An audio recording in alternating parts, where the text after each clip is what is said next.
का हो का करत तारू? अरे हमार टिफिन उपिन पैक कइलू हो कि ना? अरे हमरा ऑफिस जाए के लेट होता। हाँ जी कह देले बानी, रउआ तो हमेशा जल्दीए में रहेनी। अरे माई नहीं खेलौकत, माई कहाँ बिया हो? कई दिन से देखत तनी हमरा ऑफिस जाए के बेरा माई हमरा सामने आवेले ना। आजकल माई कहाँ रहतिया? अरे का बताए रउआ माई के, वहाँ के हमार जियल काल का देले बानी। होखे कहीं ठान के सुतल, वहाँ के दूसर कामे का बा। अरे हम तो तारा दोनों जानी के झगड़ा से परेशान हो गइल बानी। अच्छा ये बताओ माई के खाना वाना खियलू हो कि ना? हाँ रउआ माई के सवेरे ही खिया देले बानी। चलो ठीक बा, तो हम जाता नहीं। ठीक बा, माई के तनी ध्यान रखियो।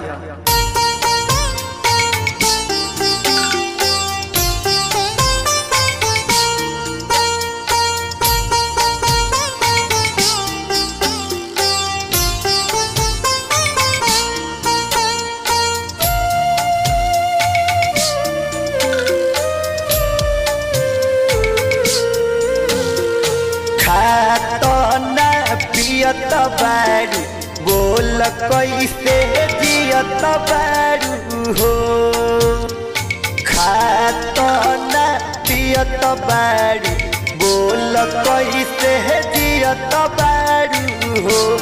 अरे माई भइले कवन बेटा से चुप हो, दुख ना बतावतारू हो। अरे माई भइले कवन बेटा से चुप हो, दुख ना बतावतारू हो।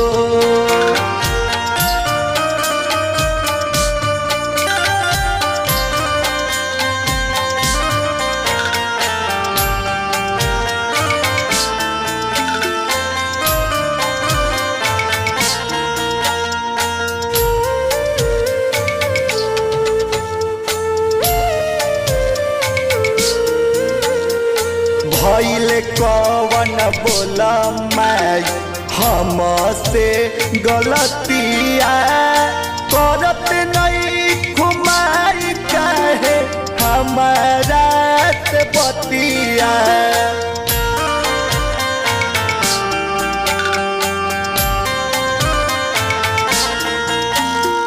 भइले कवन बोला माई हमसे गलतिया, करत नहीं खुकई दिन से हमारा से बतिया। काहे इतना रोवतारू हमरो के रोवावतारू हो। अरे माई भइल कवन बेटा से चुप हो, कि दुख ना बतावतारू हो।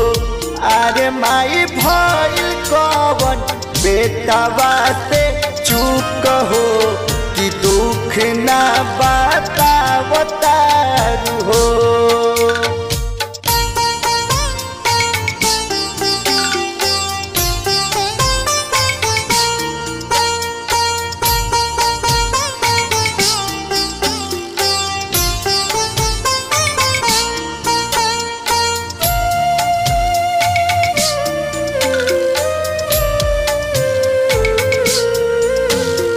नवरे महीना हमके गर्भ में रखलू, देई के जनमवा अपना खुनावा से रचलू।